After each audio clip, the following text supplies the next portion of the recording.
નમસ્તે, UT social ન્યૂઝમાં આપનું સ્વાગત છે। સેલ્વાસની પરી રજનીએ દિવ્યાંગતાને હરાવી, આજે છે આત્મનિર્ભર। શું નિયતિ દ્વારા મળેલો પડકાર મજબૂત મનોબળ અને પરિવારના અતૂટ પ્રેમ સામે ટકી શકે છે? દાદરા નગર હવેલીના સિલી કુવાપાડા ગામમાં રહેતી રંજનની કહાની આ સવાલનો સકારાત્મક જવાબ આપે છે।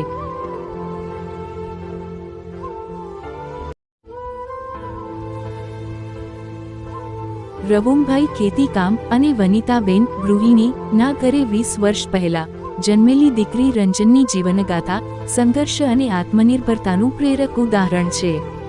આર્થિક રીતે સામાન્ય પરિવારમાં અધૂરા માસે અને કુપોષણનો શિકાર બનીને રંજનનો જન્મ થયો। તેના જન્મ સાથે જ કુદરતે તેની સામે કઠોર પડકાર મૂક્યો હતો। તે મંડિયા આગળથી બંને પગ વગર જ જન્મી હતી। તત્કાલીન ડોક્ટરોએ તો બાળકી વધુ નહીં જીવે તેવો સ્પષ્ટ અભિપ્રાય આપીને હતાશાના ઘેરામાં ધકેલી દીધા હતા।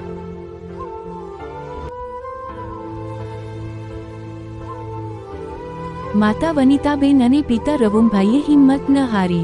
માના ધાવણ અને ત્યારબાદ બકરીના દૂધના સહારે તેમણે રાત દિવસ એક કરીને દીકરીને નવું જીવન આપ્યું। રંજનના પિતા રવુમભાઈએ જણાવ્યું, અમને ચિંતા હતી કે પગ વગરની દીકરીનું ભવિષ્ય શું થશે, પણ અમે સંકલ્પ કર્યો કે શિક્ષણ આપવામાં કોઈ કમી નહીં રાખીએ। રંજનના શિક્ષણ માટેનો સંઘર્ષ હૃદયસ્પર્શી છે। પ્રાથમિક શિક્ષણ માટે બંને વારાફરતી રંજનને રોજ ખભે બેસાડીને શાળાએ લઈ જતા અને પરત લાવતા। ગામમાં પ્રાથમિક શિક્ષણ પૂરું થયા પછી ધોરણ 12 સુધી અભ્યાસ કરવા માટે રંજનને 5 કિલોમીટર દૂર આવેલી શાળાએ જવું પડ્યું। આ લાંબી યાત્રામાં પણ માતા પિતાએ થાક્યા વગર તેને ખભે બેસાડીને પહોંચાડવાનું ચાલુ રાખ્યું। શાળામાં રંજનના શિક્ષકો અને સહપાઠીઓએ પણ તેને હરવા ફરવામાં સહયોગ આપીને આ સંઘર્ષને સરળ બનાવવામાં મોટો ભાગ ભજવ્યો હતો। રંજનના સંઘર્ષને જોઈને સેલ્વાસ રેડક્રોસે તેને સહાય કરી અને કૃત્રિમ પગની વ્યવસ્થા પૂરી પાડી। કૃત્રિમ પગ મેળવતા જ રંજનને જાણે નવી પાંખો મળી ગઈ।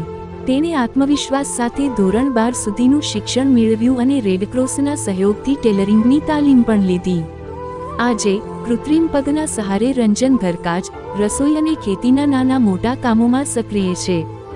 સૌથી ગૌરવની વાત એ છે કે તે પોતાના ઘરે જ સફળતાપૂર્વક દરજીનું કામ કરીને આજીવિકા મેળવી રહી છે। તે ખરા અર્થમાં આત્મનિર્ભર બનીને પોતાનું ગુજરાન ચલાવે છે અને પરિવારને મદદરૂપ થાય છે। રંજનની આ કહાની સેલ્વાસ વિસ્તારના યુવાનો અને દિવ્યાંગ વ્યક્તિઓ માટે પ્રેરણા સ્ત્રોત છે કે મનની મજબૂતી સામે શરીરની કોઈ પણ ઉણપ ક્યારેય અવરોધ બની શકતી નથી। સંકલ્પની શક્તિથી તે આજે સેલ્વાસની પરી બનીને સમાજને પ્રેરણા આપી રહી છે। સેલ્વાસથી સમીર ગોહિલની ખાસ રિપોર્ટ।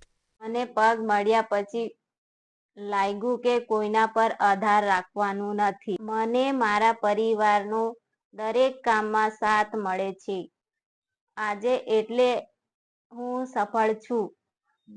મારું બધાને એક જ સંદેશ છે, મજબૂત બનો, નિરાશ થવું નહીં, મનોબળ ક્યારે ગુમાવવો નહીં।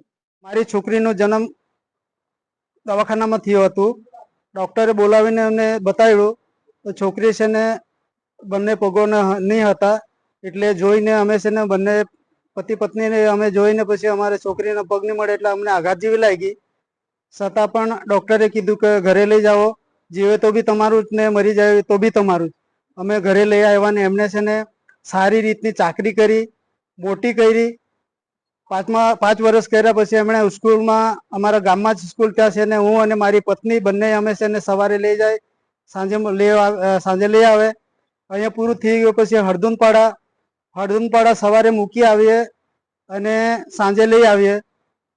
અહીંયા પૂરું થયું પછી ગલોંડા 9 થી 12 સવારે મૂકી આવીએ અને સાંજે લઈ આવીએ। 12મા સુધી એમને ભણાવ્યું અને એના રેડક્રોસમાંથી અમને છોકરીના કેલિપર્સ પગ બનાવવા માટે એમને આડિયા બતાવી, એટલે અમે છે ને ત્યાં લઈ ગયા અને બનાવ્યા।